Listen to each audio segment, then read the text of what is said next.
All right. Happy Friday, everybody.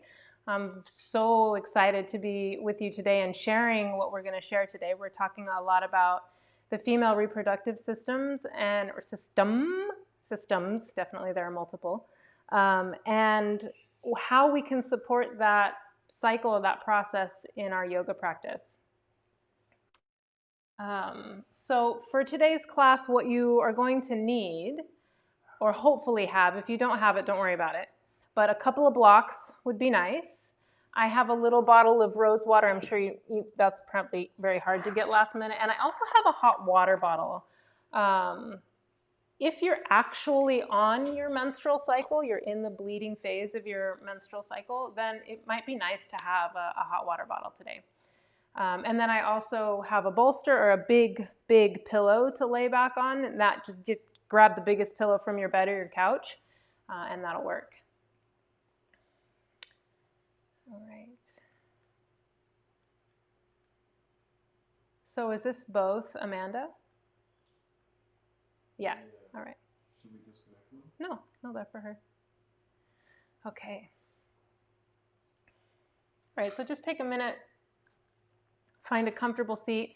I actually encourage this morning that you start lying on your back, just as so that you can relax a little bit and listen to what it is I want to share before we start moving.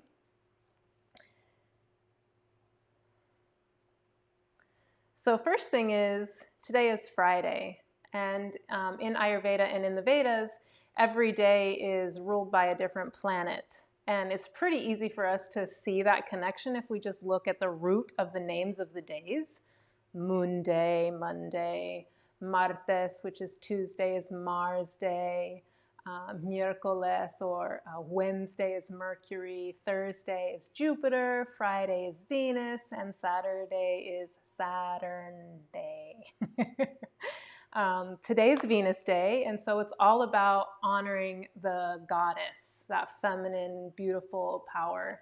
The color of the day is purple and white, and so you can use colors in your wardrobe almost like color therapy. So if you wear them on the day of the planets, you actually bring more of a positive vibration of those planets shining on you. Okay.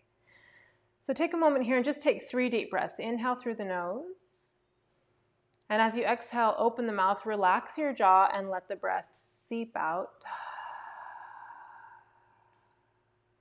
Another deep breath in through the nose. Before you exhale, first just open the mouth, relax the tongue, relax the jaw, even relax your back and your shoulders, and then release the breath. One more time, deep breath in through the nose. Pause at the top. This time start to let the exhale out, and as you do, let that relaxation kind of ripple all the way down to the feet. So everything gets soft, heavy, surrenders towards the floor. And just stay with that nice deep breath. In and out through the nose. Feeling the body move and kind of interact with the floor as you breathe in and out. The lungs expand and the diaphragm drops down. The ribs stretch out just a little bit. And there's even length in the spine.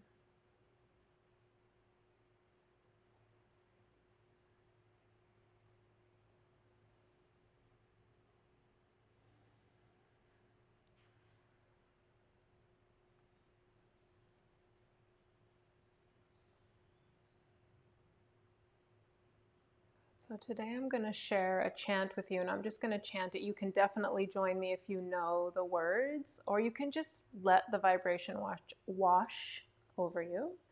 I shared this chant or mantra a couple weeks back, or maybe it was even last week. Time and space are quite fuzzy concepts these days. But the chant is Om Aim Krim Klim Chamundaye Viche. And it's really called the Maha, it's the great goddess chant. So we're chanting to the 3 main goddesses, Kali, Durga, Lakshmi, Saraswati. These are all names that kind of intermingle. They have multiple names. Parvati is in there as an aspect of Saraswati. And so just honoring that feminine energy that gives life, that allows for creativity, that allows for the whole potential of the universe to be a potential.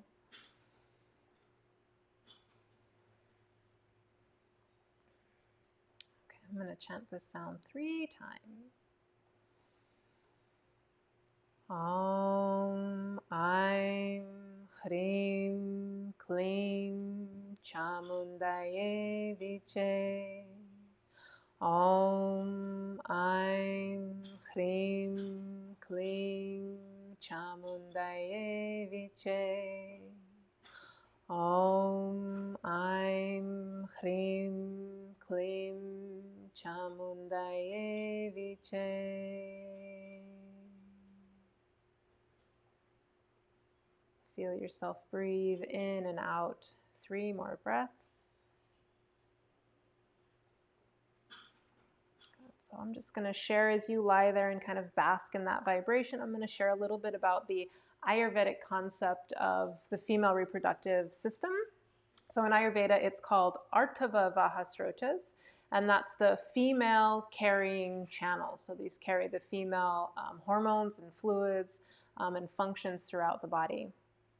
In Ayurveda, we look at these systems, or srotamsis, these channels, as having an origin and a mouth, so to speak. So if you think of how the rain clouds get captured around the tops of mountain peaks, and they rain into the mountain, and that fills up these aquifers high in the mountains, and those aquifers spill over and create all of these rivers and streams all over the planet, and they eventually let out into the ocean. So it's the same thing in our body. We have a number of different channels that have a root, they have a pathway, and they have an opening. The easiest one, obviously, to identify is something like our food carrying channel, which goes from the mouth to the cecum, roughly, because that's the part of we're intaking food, that's where it's being digested and absorbed, and then it gets moved into the large intestines, where that now becomes the Purisha Vaha Srotas, which is the waste carrying channel. So the food carrying channel and the waste carrying channel are one big long channel that almost has 2 sections. So that's a pretty easy one to identify. The one we're talking about today is the Artava Vaha Srotas, so that's the female carrying channels. And the root, or the opening, the beginning of these channels starts with the ovaries and the areola of the nipples. And then the pathway is pretty much all of the reproductive organs, the fallopian tubes, the uterus, and the vaginal canal. And then we have the mukha, or the opening, and that would be labia major and labia minor. All right, so the functions of our reproductive system obviously are right in the name, reproduction. It's also responsible for the production of ojas, which Ayurveda sees as the supreme essence, the supreme final product of our whole digestive sequence. And it's the essence of our immune system. It's the essence of our reproductive fluids. And it's a very rich and sweet substance. So the reproductive system is also responsible for emotional release, and it's a pathway of spiritual energy. The relationships that we have, that being able to be in love with another being, is a very spiritual place, and it activates all of these spiritual places within us. So love energy is definitely a spiritual energy, and it's connected to the female and male reproductive systems. So I'm really excited to talk about this. I'm just going to shift myself more and more, the female reproductive system in general. And I'd like to start talking and having these conversations with younger and younger women, because one of the things that I really recognized in my Ayurveda and yoga trainings is how little I knew about my system as a female, and kind of the wrong thinking and wrong activities that I would do, just not knowing, because it's not really talked about. Hopefully more and more it is today. So just want to mention there are 4 stages to our menstrual cycle. The one that we are focusing on today is actually called the menstrual phase, and that's the bleeding phase of our cycle, and it's kind of considered the first phase. And then we move through the follicular, luteal, and ovulation phase. Ovulation first, then luteal. And so we're not just in a cycle, or we're not just having a cycle when we see the bleeding action happening. We're actually moving through this whole cycle all month long. And it's so cool because it's such an obvious connection right back to nature. And at that time, specifically during the menstrual phase of our cycle, the spiritual veil, so to speak, is very thin. And we're releasing. It's a big part of our cycle, or it's a big part of our life, actually, each month for females, where we release this. It's like, it's another way for the body to eliminate waste. I'm sorry, what?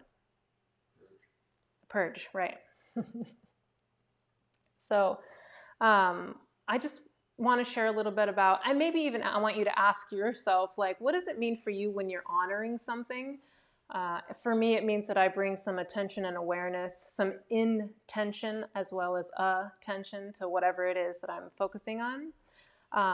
But how do you honor your menstrual cycle? For me as a teenager, I just ran through it. You know, I would use tampons and make sure that I could continue to play volleyball and run marathons and do all kinds of things without paying attention to what was going on with my body and the changes that actually happen, those hormonal releases that cause my muscles to relax so that my joints can open up and expand so that the fluid can flow, or baby can start to begin.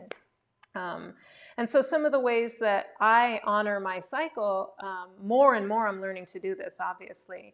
But I really take the 3 to 4 days when I'm in my heaviest flow to just completely relax. And I take all the responsibility. I stop seeing clients. I don't do any treatments.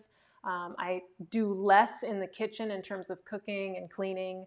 And there's a concept called the red tent concept.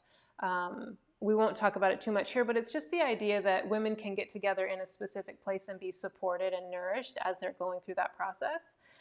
There are some cultures that strongly believe in the return of the menstrual fluid to the earth, so capturing it and burying it. And even this belief can be connected to the idea that the planet is in actually much more of a turmoil, traumatic state because the lack of women returning their fluid to the earth. It's such a sweet thought. And then obviously being in the kitchen less, because it's not a time we are releasing, we are cleansing. It's not the time we want to be nourishing others. So asking other people, your partner, your family, whomever, to step in and support you at that time. Staying very, very hydrated, not consuming alcohol because that will dry you out. And then, sipping warm herbs and fennel tea to help calm and soothe the muscles, using hot water bottles, and just actually creating space and awareness and knowing, like, awareness to my home and my life that this is happening and it's something I want to honor versus like, it's a thing I'm going to, just kind of hide it back here and keep carrying on with life. All right. Okay, so let's go ahead and get started. From lying in Shavasana on your back, I want you to gently roll over and come into child's pose.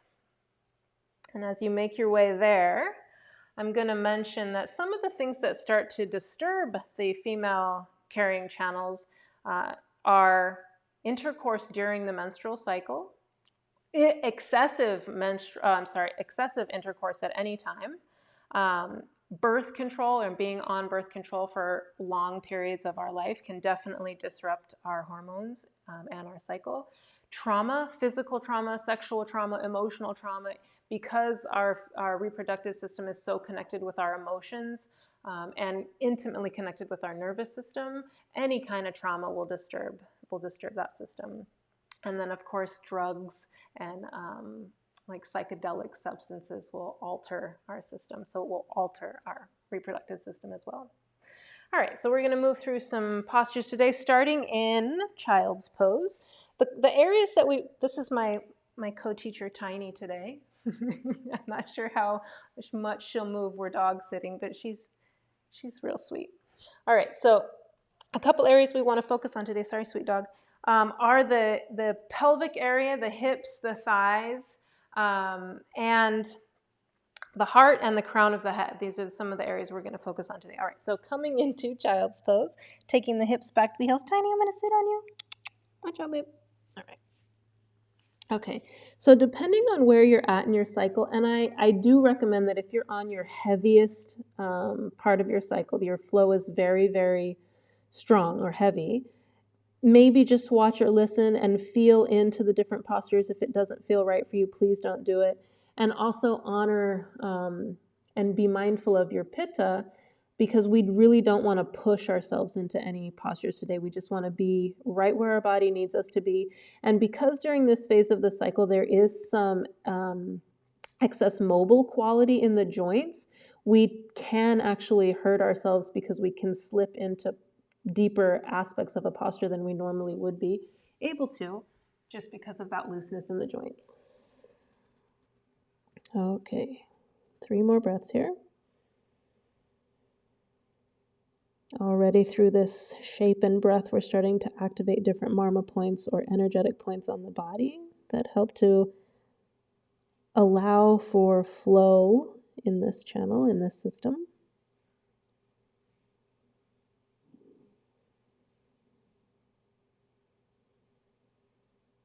Even just spending 3 to 5 minutes in this posture alone is very supportive for any kind of cramping or mood changes. All right, from here, go ahead and inhale, come up onto your hands and knees. We're just going to begin to do this undulating movement with the spine. So spread out your fingers really wide. Make sure your elbows are bent. Take a deep breath in. And then exhale, draw your tailbone underneath, push the floor away, and really start to round and arch the back. Good. Inhale and release the tailbone and the chin. Lift them away from the floor. Look up as you push the floor away from you.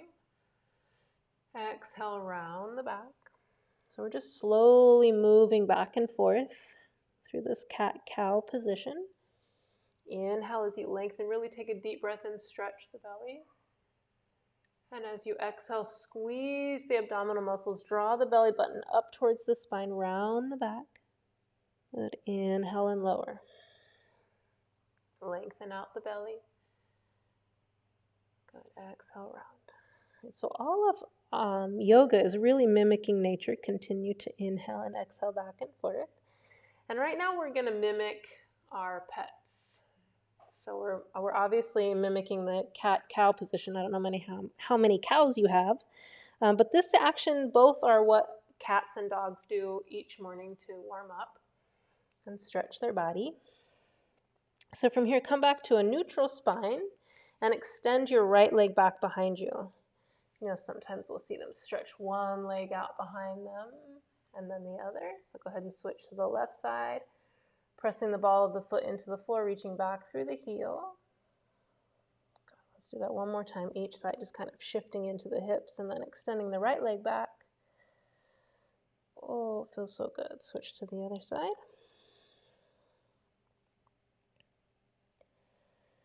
Good. Back to your hands and knees, and then from here, walk yourself forward and bring your elbows to the floor. And then just lower your heart down towards the floor. You might not be able to come all the way down. Moving into Anahata Asana and reaching out through the fingertips or out from the shoulders. Beautiful. Good. Inhale, come back up to your hands and knees. Send your right leg back behind you and shake it out. Left leg back behind you and shake it out. Good. From here, I want you to go ahead and kick your left foot out to the side. It's kind of kickstand style. Yeah. And then inhale your left arm up to the ceiling. Good. So there's a posture called Ardha Anahata Asana, half heart to the floor pose. Good. Beautiful. Savi, are you out of your mind? You're going to make me lose my mind, girl. I can't do this. Get her out of here. All right, go ahead and inhale. Keep reaching up through your left arm. Good. Amanda, this is one of our best friends in the whole world, Savia. She looks like she's just going to listen in. All right. Okay, from here, go ahead and bring your left hand down, and we're going to heel toe the left foot all the way forward up to the top of your mat.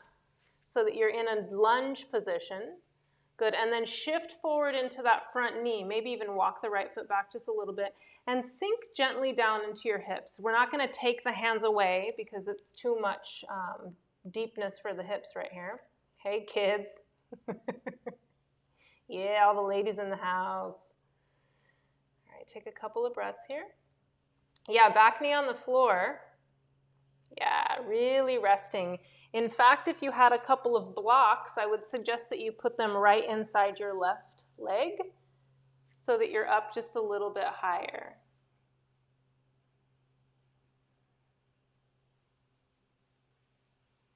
And take another deep breath in.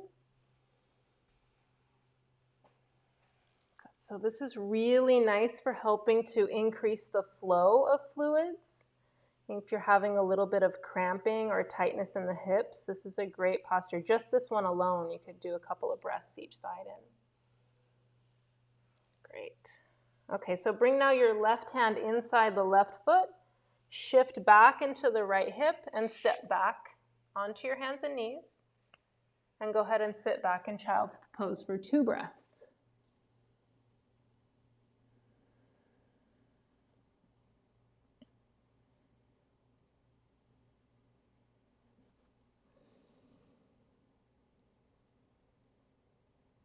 All right, inhale, come back up to your hands and knees. And this time I'm just going to flip around.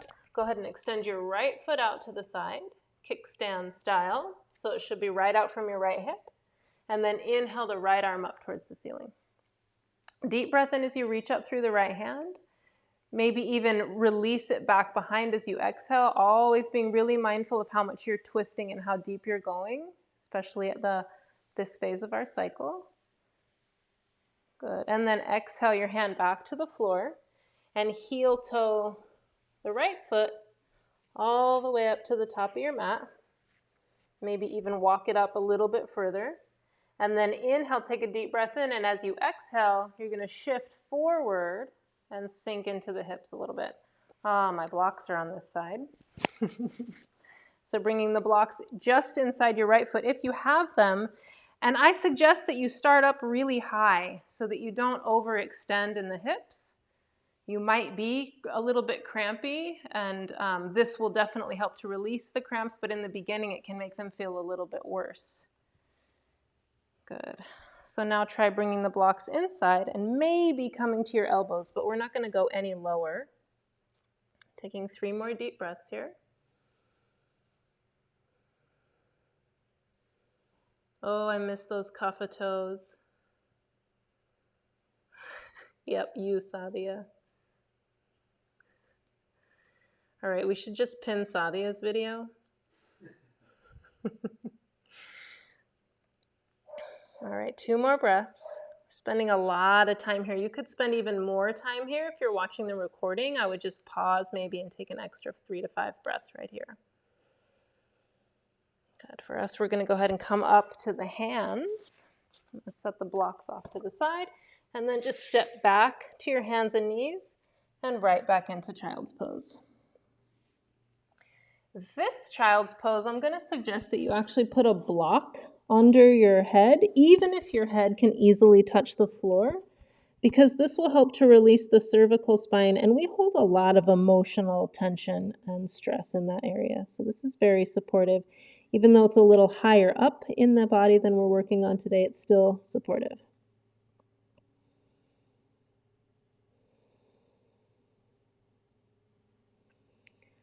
By placing the block under the forehead, we also activate Sthapani Marma, which means stabilizing prana. So this helps to stabilize prana in the mind, which consists of both your brain and your heart and your whole body. So it's helping to stabilize energy everywhere.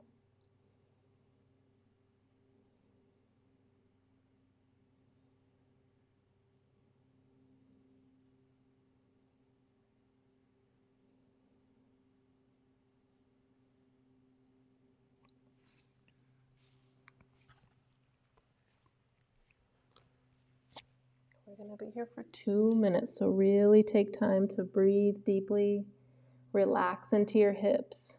Think about reaching down and back through your tailbone.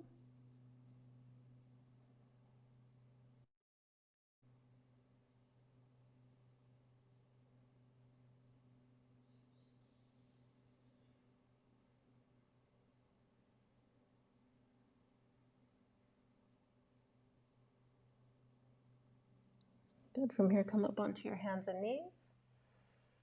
And then from here, start to walk your hands forward just a little bit. Bend into your elbows and shift yourself forward. Kind of shift your hips forward and bring the tops of the thighs to the floor, just like we're doing in our normal sun salutation. And connect first your pubic bone to the floor and then roll all the way down, activating into your triceps. Good. Coming into Sphinx pose. So bringing the elbows underneath the shoulders. And then from here, I want you to just lift or activate your kneecaps, kind of lift your knees away from the floor and walk your feet back a little bit further. And then relax the hips down and just shimmy your hips side to side. Good. So what you want to feel here is that you can feel the activation of the floor into your pubic bone and even into your hip bones just a little bit. And on these 3 points, there are Marma points.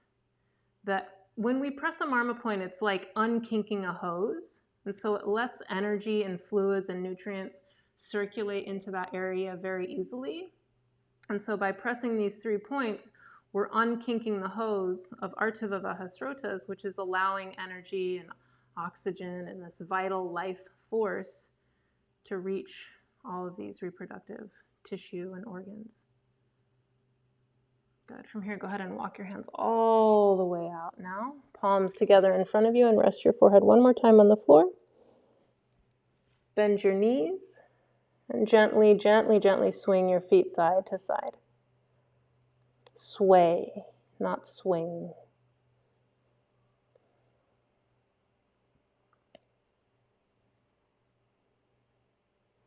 Good. Go ahead and rest your feet down. Take 2 more breaths.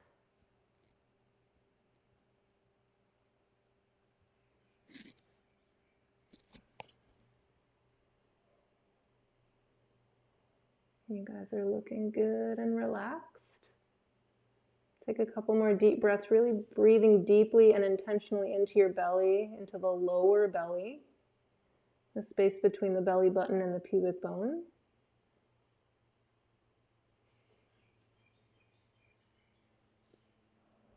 From here, go ahead and back your arms up so that you come right back into Sphinx pose. And what we're going to do here is turn the toes out. Good. And you almost even want to walk them off your mat a little bit so that you can feel the inner upper part of your thigh touching the floor. Good. Okay, and then your elbows should be right underneath your, let me scoot back a little bit, right underneath your shoulders. So then take your hands 1/2 hand length forward so that your elbows move up like 2 inches. And then parallel the arms and rest your forehead down. You might need to waddle back just a little bit. So you want to have a little bit of an angle in your shoulders. You're not totally flat like this. And you can rest your forehead on the forearms. Heels are in, toes are out. Great. This is Mayurasana, crocodile pose. Makrasana.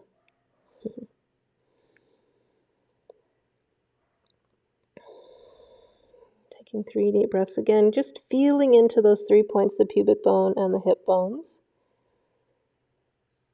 Breathing into that space, that kind of triangle space below the belly button.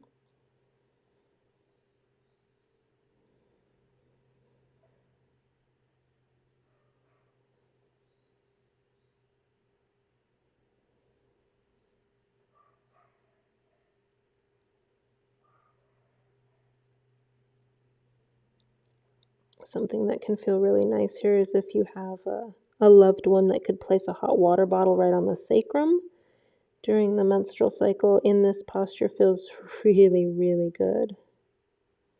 It kind of melts everything in the hip thigh area.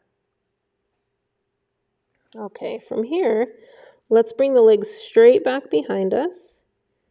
Good. Let your forehead come to the floor and bring your hands on your sides on either sides of the ribs. So we're going to move in and out of Bhujangasana a little bit as we make our way into Dhanurasana. Good. So touch your nose to the floor. Hands are right by the low ribs or the breast. Draw the elbows and shoulders back. Take a deep breath in and lift gently the head, neck, and chest away from the floor. But don't come up very high. Your ribs should be touching the floor. Good. Exhale, lower down. Gently tap your nose to the floor. Inhale, draw the shoulders and elbows back. Gently come up. Exhale, release down. Let's do that 2 more times. Inhale to come up. Shoulders and elbows draw back. Exhale, release. 1 more time. Inhale, come up. And exhale, release. Turn your head to one side. Let your arms rest along your sides. Deep and slow breaths in and out through the nose. Turn your head to the opposite side.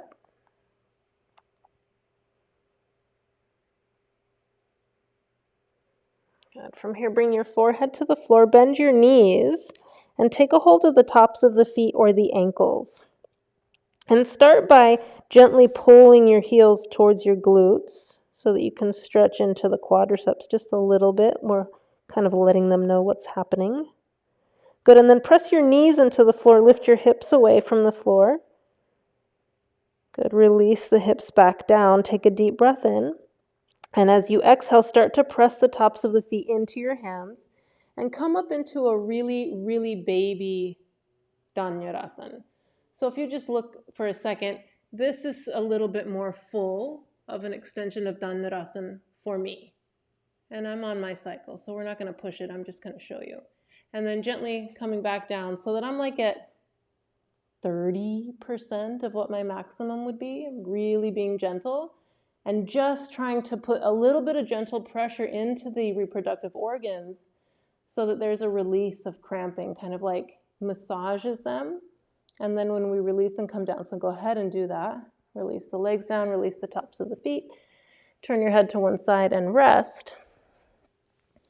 And now as you're resting, after that deep pressure to the abdomen, the whole area is being flooded with new, rich blood. Fully oxygenated, yummy blood. Bringing nourishment and a sense of relaxation to the organs.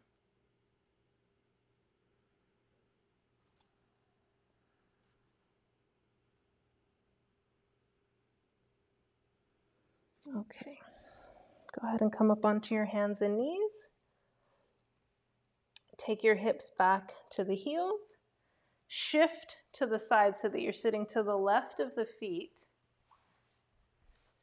Good, bring your hands behind your back, interlace them. Good. And so now I want you to sit up nice and tall, draw the elbows and shoulders back even here. Take a deep breath in. And as you exhale, we're going to gently lower the right elbow towards the heels as we roll the head to look up towards the left elbow. Good. Getting a nice deep stretch all the way from the elbow down to the hip and a little bit even into the top of the hip and quadricep. Take another breath. Good. Inhale, come up slowly, turning to look forward. Good. Bring your hands down by your sides. Shift forward, come onto your hands and knees. And then sit back and shift over to the right. Good. Interlace your hands behind your back. Deep breath in, lift your heart, lift your head. Exhale, left elbow down as you turn to look up at the right elbow. Good. You might notice one side is a little bit tighter than the other. For me, I'm finding that my right side is a little bit tighter. I'm right-handed and I definitely carry more stress and tension in the right side of my body. Good. Inhale, come back up. Hands down by your sides. And from here, go ahead and swing your legs out in front of you. Good.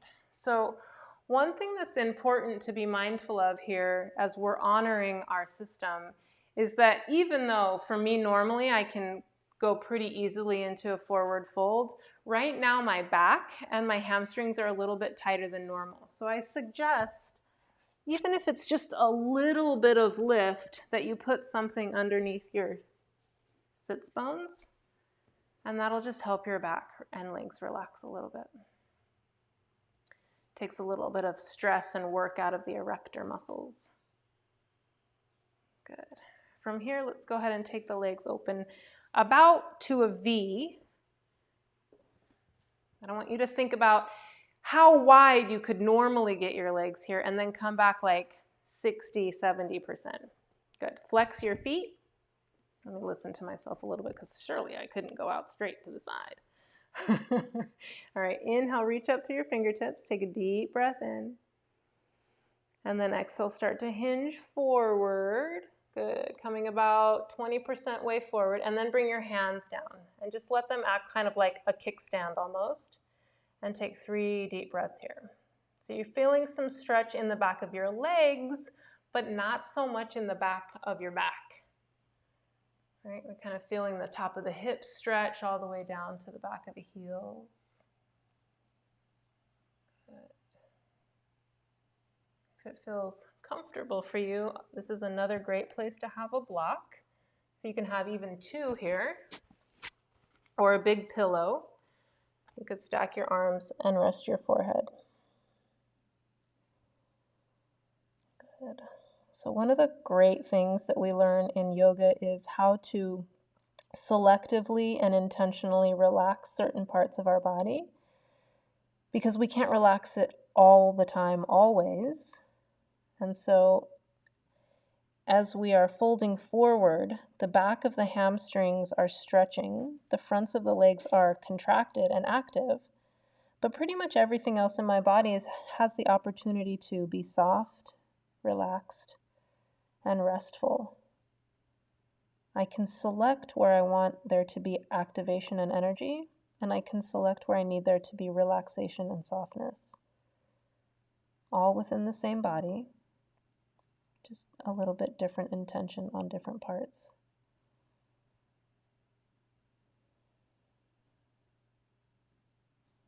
Take 2 more nice long breaths.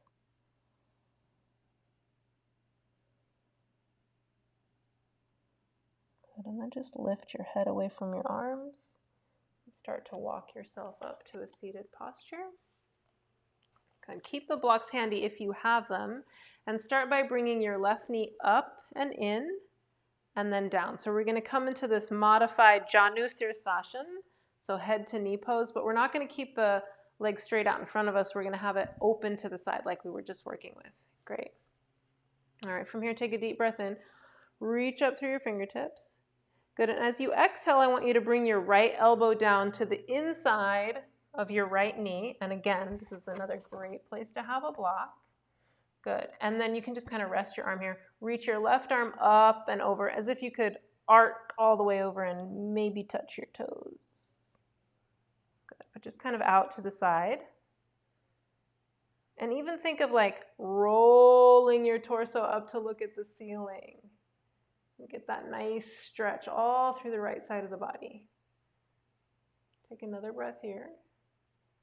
And then as you exhale, go ahead and lower that arm, turn towards your leg, towards your right leg, and then do more of a traditional fold kind of over the right leg. And again, blocks are nice and handy here.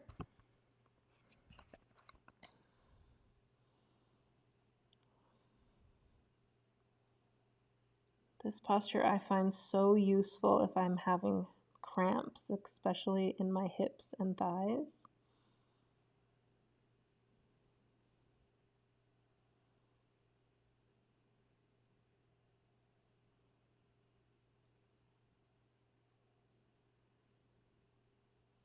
Take another breath. Good. On the next inhalation, activate your quadriceps. Press the hamstrings down into the floor as you sit all the way up. Good, and then we'll just switch sides. Gently bring this left knee up first. Send it straight out in front of you, and then open it up nice and wide. And bring the right foot in. All right, so setting this block inside my left knee. Inhale, both arms up. Exhale, draw the left elbow down towards the left knee. And then reach up and over to the right. Good, and if you don't have a block there and you can't go that low, you're looking a little bit more something like this. Yeah? Good job, Amanda. Good. And then again, first think about reaching up and over, maybe tapping the toes. Good, and then just reach kind of at a diagonal. Turn your torso, open it up to look up towards the ceiling. Good, kind of stretching out the flanks, the sides of the body. They get really tight. Take another breath in. And as you exhale, turn slowly towards your foot. And come into more of a traditional forward fold over that left leg. Again, blocks are very handy.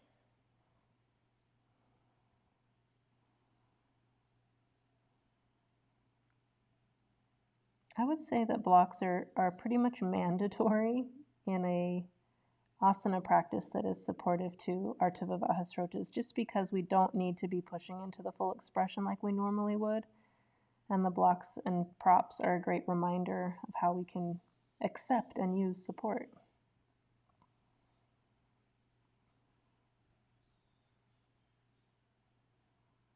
Take another deep breath in. Exhale completely. This time as you inhale, really activate the left foot. Press the back of your left hamstring into the floor and come all the way back up. Good. Go ahead and extend both legs out in front of you and just shake them out a little bit. Lean back into your hands. This relaxes the back as well. Great. And then from here, go ahead and bring the soles of the feet together. So we're going to do this posture twice today. We're going to do it now to do a little bit of Marma activation, and we're going to do it again at the end as a relaxation point. So Marma points are very similar to acupuncture points. They're energetic points on the body that we can activate through different techniques with needles or fingers or tuning forks or gemstones or essential oils. And the ones that we're going to work with today are very effective at helping to relieve cramping, pretty much any premenstrual syndromes. So we'll start with in your hand between the index and the thumb. This place between is called Angushta Mula. It means root of the thumb, that kind of meaty place in there. And just gently pinch that with your index and thumb of the opposite hand and take 3 deep breaths. Sit up nice and tall. If it's tender and you're not on your menstrual cycle, it might mean that there's some toxins building in the blood, or maybe even more specifically the liver. And if you're on your cycle, it might just be due to the accumulation of fluids in our female system, maybe a little bit of cramping or clotting happening as well. Good. Go ahead and release that. Take the opposite side, same place on the left hand. Kind of massage in that area, feel around for it a little bit, and then give it a nice squeeze. Deep breath in, long breath out. Good. If it's tender on this side, it's connected more to the spleen and might mean that you're fighting some kind of infection or cold. Or maybe there are toxins in the blood and the spleen is having some difficulty filtering that.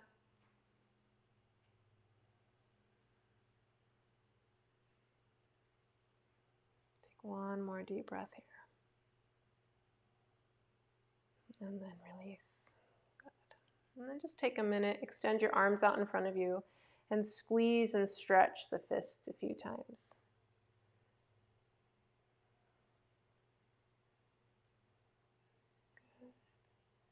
Good, and then go ahead and hug your thumbs with the rest of your fingers. Bring the base of the wrist together and just flip them in and out. Warming up the joints. Good, and go the opposite direction.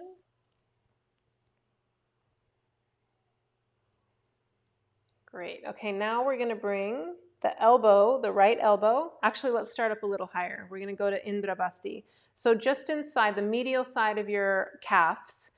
So touch the inside of your knee and then come down about 2 inches just in the top of your calf muscle, the top of the medial calf muscle on both sides. And this might be tender, especially if you have any cramping or clotting happening in the system. It might also be tender because there's some toxins building in the colon. So the right side is connected to the ascending colon and the left side is connected to your descending colon. So just take 3 to 5 breaths here, playing with the pressure and even whether it's steady or maybe you massage a little bit into that space, and just notice how it feels. If there's any tenderness, if that pain shifts, if it's a dull pain or a sharp pain.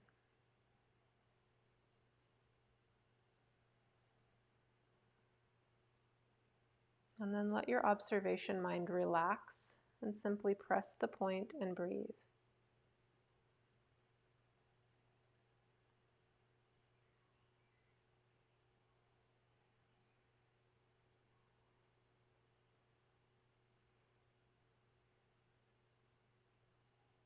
Okay, go ahead and release that. Next point is called gulfa, and it's on the medial and lateral sides of the ankle joint, just below your ankle joint. We're going to do this one with our elbows, so you can do both at one time, but my preference is to take my right elbow to my left ankle point and just play with the pressure. So that's a little deep. Using my hand to support me feels a little bit better. This is helping the return of fluid, blood, oxygen from the feet back to the heart and to the lungs. And it also activates very strongly this downward flow that we call apana vayu, that is responsible for this flow of fluid or this release of fluid from the menstrual cycle.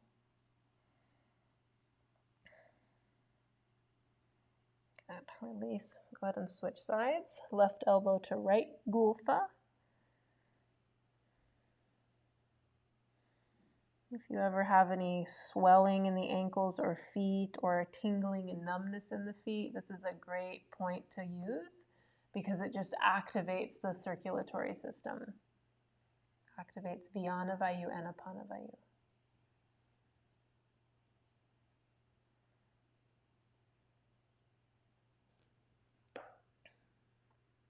Okay. All right, one more forward fold. Go ahead and sit back up. Support your legs as you bring the knees back up, and then extend the legs all the way out. Good. Kind of shift side to side and pull the meat away from your sits bones. Yeah. And inhale your arms up, and then exhale, fold forward. Again, be mindful, you might want to use blocks. You might even want to use a bolster. Let me turn a little bit. So if you find that you're really like reaching and you're grasping and it's only the fact that you got a hold of your toes that you can fold this far forward, let them go and come back up. And let your spine stay straight. You want to avoid this kind of rounding that starts to happen in the back as we try to make our way towards the feet, right? So your back should stay straight. Hinge only at the hips. And think of moving your shoulders forward as the shoulder blades move back, or my heart moves forward as my shoulder blades move back. And this is good. This is great. If I needed some support or a prop here to stay up a little bit higher, something like this might work. I'm still getting a really nice stretch to the back of my hamstrings and to the back of the calves. My feet are flexed. So you can see that I am active below my hips, but above my hips and above my waist, I'm more in a restorative nature, in a restorative mindset.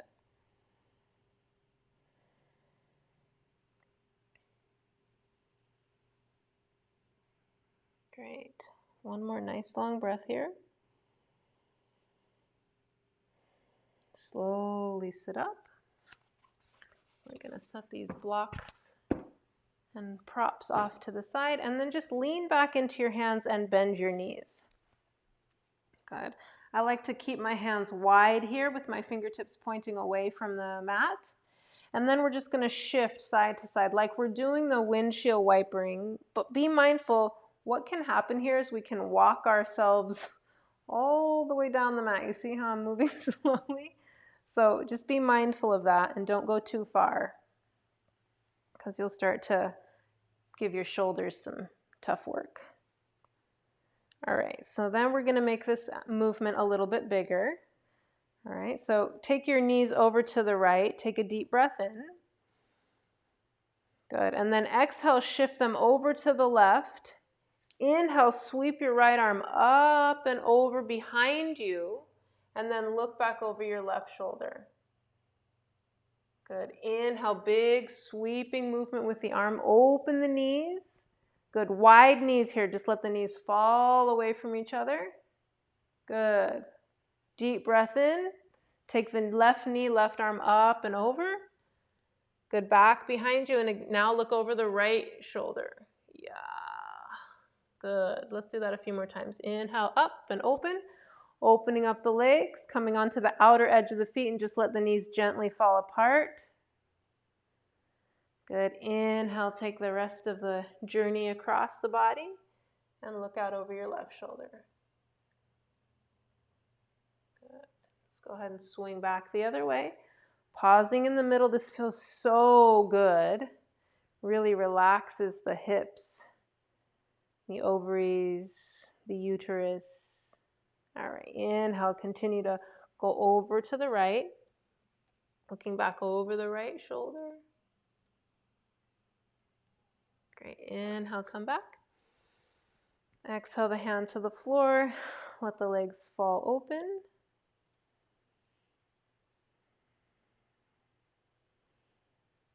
Great. And then from here, just extend your legs out and shake them out a little. Okay. Now we're going to move into our Shavasana. And if you've got a blanket, what you want to do is take your biggest cushion or blanket and put it behind you. And then if you've got anything, if you have blocks, you want to take one and put it on a like medium height way at the back. And then I like to just stick one in here for like, bridge support. Right, okay. Then I've got my hot water bottle. I'm going to bring that over here as well. And come to sit at the bottom of your bolster. And if you don't have blocks, just kind of stack up one side so it's a little bit higher. So there's a bit of an incline. And then we're going to bring the soles of the feet together. If you have extra blankets, put them under your knees or pillows. So you kind of cushion yourself in on all sides. Yeah, and then I'm going to walk back onto the bolster and relax down, and shift so I'm comfortable. Legs are supported. You don't want to let the legs fall all the way open, even if that's in the range of your hips. Have something underneath them to support them. And then if you have a hot water bottle or a hot pad, go ahead and place that just above your pubic bone and rest your hands on top of it so it holds it in place. Or you can always tuck it in. Right, ladies, we do some amazing creative things. This is a to-go water bottle now. All right. Resting your hands wherever they are comfortable, wherever that hot water bottle is comfortable. Just take 3 deep breaths. In through the nose, out through the mouth.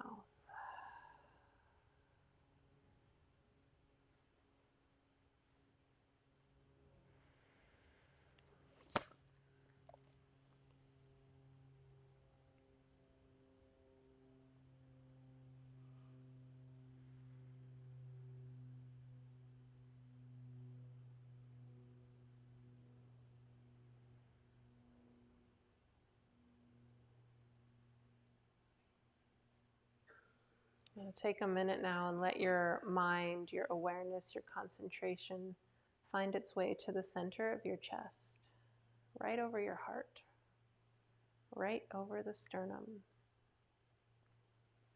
And take 3 deep breaths, almost as if you could breathe in and out through the sternum.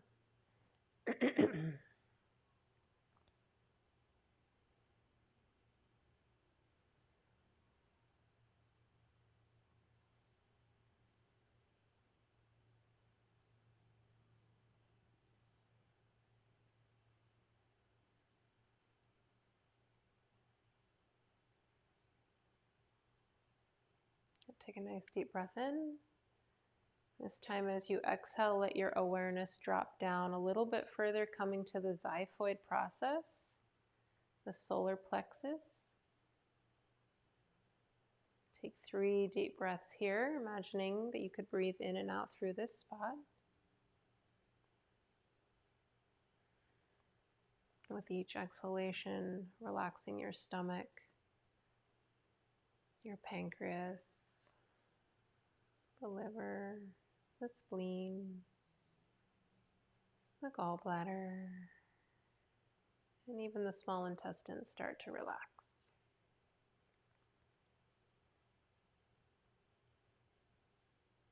And take a deep breath in.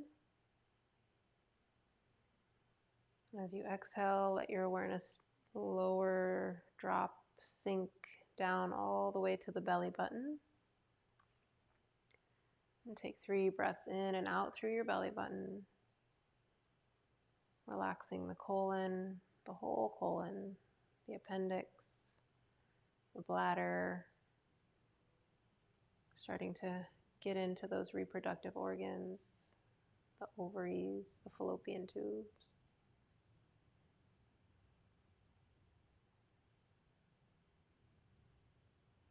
Just barely reaching them with the tips of our breath.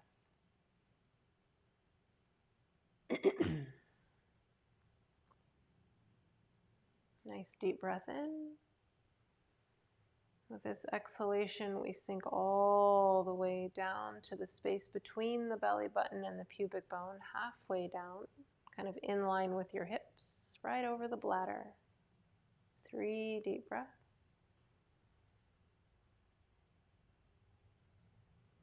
Right over the bladder, the uterus, the ovaries are a little off to the sides, the fallopian tubes. All of this is getting bathed with breath and prana. Take another deep breath in. This time as you exhale, shifting your awareness down to the top of your pubic bone. Breathing in and out here.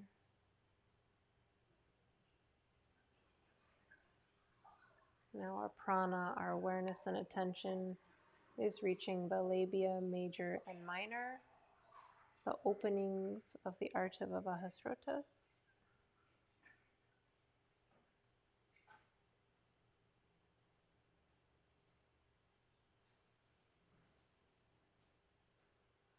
Take another deep breath in.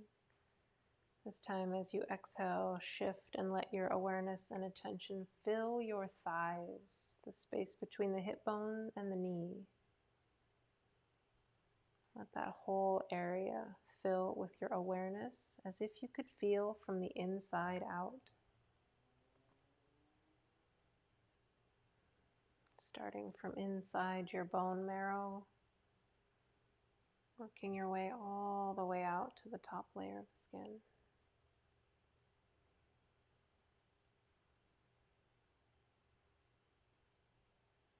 Feel your knees.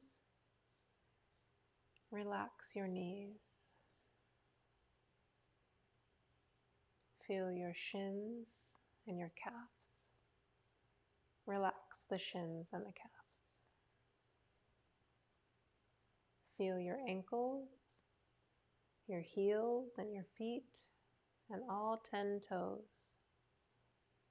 Relax all 10 toes, the feet, the heels, and the ankles, all relax.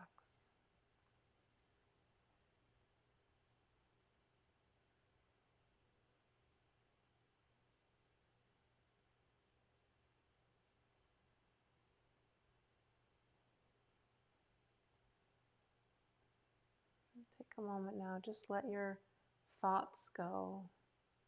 Let them wander. Just take a moment, be at ease, be at peace in your body, watching the breath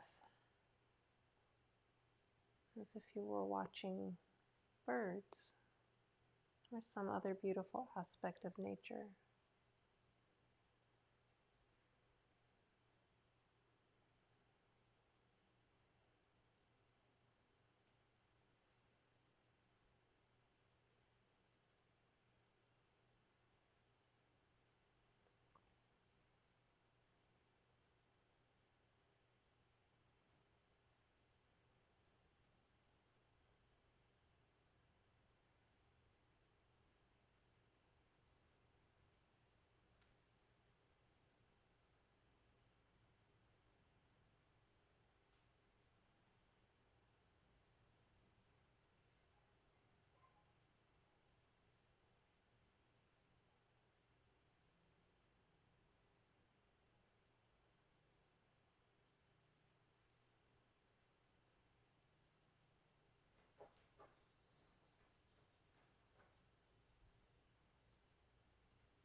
a moment and notice where your mind is drifting off to.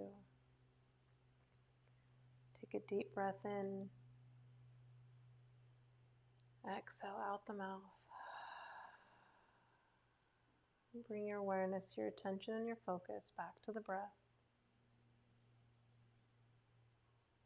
Intentionally breathing in for 4 seconds and exhaling for 4 seconds.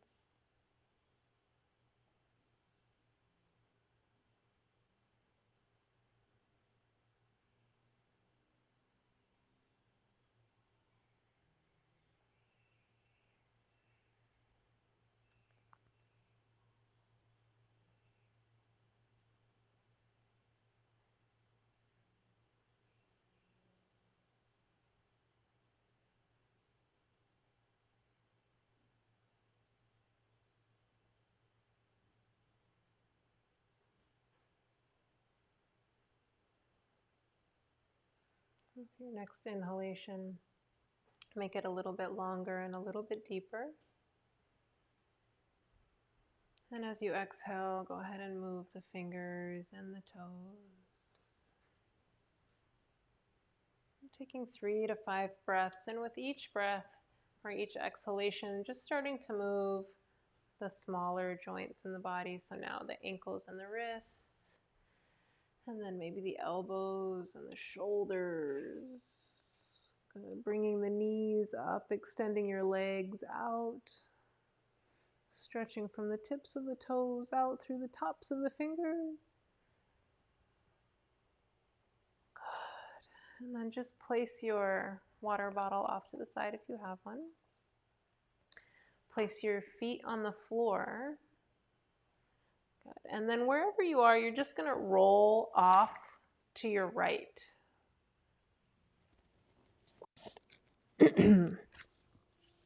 Just come to lie on your right side for 3 to 5 breaths.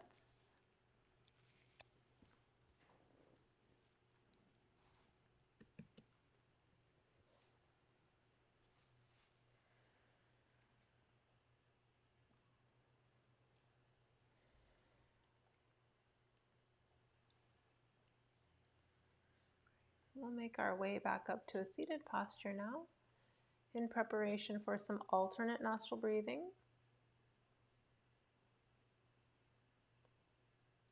Be very mindful, even if you fell asleep there for a little bit or you lost connection with my voice, you want to roll to one side, and ideally for today's practice, you'll roll to the right so that you keep your left feminine side active. Great. So one of the most impactful practices we have in yoga to affect our reproductive system, and more specifically to affect our hormones, to balance them, is alternate nostril breathing, Anuloma Viloma. So we take this mudra called Vishnu Mudra by dropping the index and middle finger, leaving the thumb, ring, and pinky fingers free. And then close your right nostril with your thumb and inhale through the left. So as we inhale through the left nostril, we're feeding the right brain. Close your left nostril, exhale out the right side. And then inhale through the right, feed your left brain, close, and then exhale out the left side. So inhale left, exhale right, inhale right, exhale left. Inhale left, exhale right,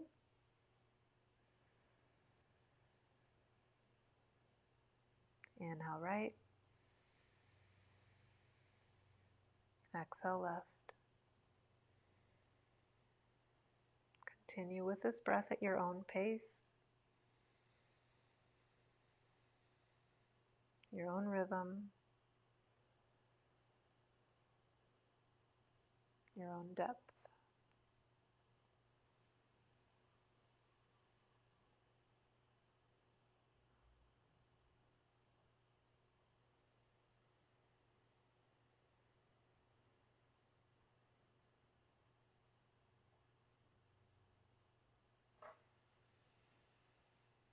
Alternate nostril breathing helps to balance both hemispheres of the brain.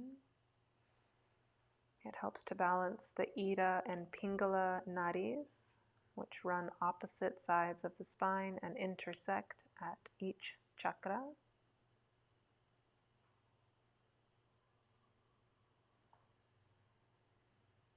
And alternate nostril breathing also helps to reset the parasympathetic side of your nervous system. So bringing you back into a rest and digest state, allowing all of the internal organs to get their blood supply and oxygen supply back.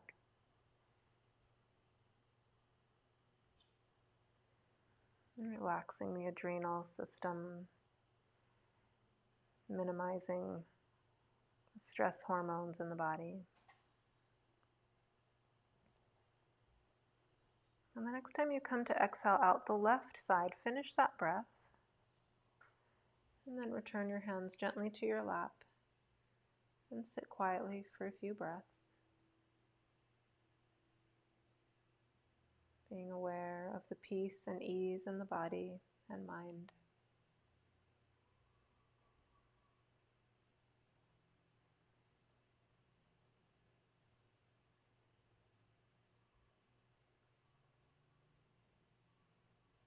Gently bring your hands together at your heart center. And I'll close this class with the sound Om. Inviting a deep breath in.